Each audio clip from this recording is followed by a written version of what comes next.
आज बॉस्टनमधलं टेम्परेचर खूप चांगलं होतं. त्यामुळे आम्ही ऑफिस झाल्यानंतर बीचला जायचा प्लॅन केला. बीच बॉल रेडी झाला. मुली ऑलरेडी एक्सायटेड होत्या. पण त्याबरोबरच लहान मुलींबरोबर बीचला जायचं म्हटल्यावर आम्हाला खूप गोष्टी कॅरी करायला लागल्या. त्यानंतर बीचसाठी म्हणून लागणारं सगळं साहित्य आम्ही गोळा करायला सुरुवात केली. तर भेळ तयार करण्यासाठी लागणारं सगळं साहित्य घेतलं, कारण मला तिथे गेल्यावर भेळवाला बनायचं होतं.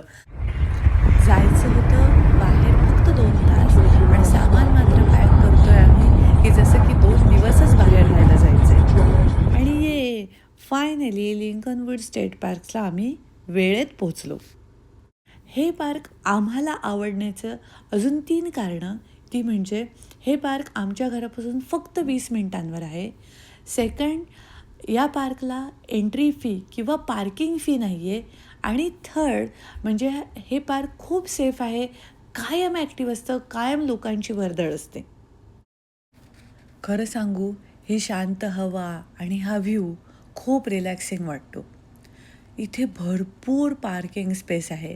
त्यामुळे पार्किंगची मोस्टली गडबड होत नाही. आम्ही गाडी पार्क केली आणि बीचकडे जायला निघालो. काय व्ह्यू आहे हा! यार, याचसाठी केला होता अट्टहास. घे बाय माझे, काय ही लोकांची गर्दी! वेगळे असून एवढे सगळे लोक! सगळ्यांना आजच बीचवर यायचं होतं काय? आम्ही फ्रिस्बी घेऊन आलेलो, त्याचा काहीतरी उपयोग झाला पाहिजे. त्यामुळे आम्ही आमच्या फ्रेंड्सची वाट बघता बघता तिथे खेळायला सुरुवात केली. अरे बापरे! हे काळे ढग बघितले का? आमचे बाकीचे फ्रेंड्स येण्याआधी एक पावसाची सर नक्की पडणार आहे. अरे, पाऊस पडून गेलासुद्धा, आम्हाला कळालं पण नाही. आमच्या कोकणात असे काळे ढग आले की पाऊस सुरू होतो तो 2 दिवस थांबतच नाही.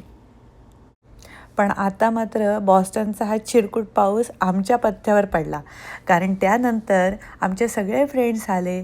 आम्ही भेळ बनवली, भेळ खाल्ली, पाणीपुरी खाल्ली, ढोकळा खाल्ला. एका फ्रेंडनं मँगो लस्सी आणलेली, त्यावर ताव मारला. खरं तर इथे आल्यापासनं मी कधी एकदा माझी भेळची पिशवी काढते असं झालेलं. तर असा यथेच्छ सगळ्यावर ताव मारून झाल्यावर आमची सगळ्यांची मुलं मस्तपैकी त्या सँड बीचमध्ये खेळली आणि आम्ही मनसोक्त गप्पा मारल्या आणि 8-8:30ला सगळ्यांना बाय बाय करून घरी आलो.